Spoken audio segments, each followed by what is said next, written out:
Did you know that octopuses have blue blood flowing through their bodies? That's right.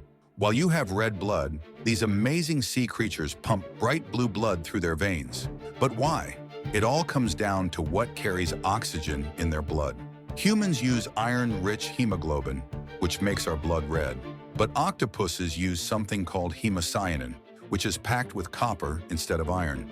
And that copper gives their blood its stunning blue color. Here's the crazy part. This blue blood is actually better at carrying oxygen in the freezing cold, low-oxygen waters of the deep sea, where many octopuses live. But wait, there's more. Octopuses don't just have weird blue blood, they have 3 hearts. 2 of these hearts pump blood to their gills, while the third pumps blood to the rest of their body. And here's the kicker.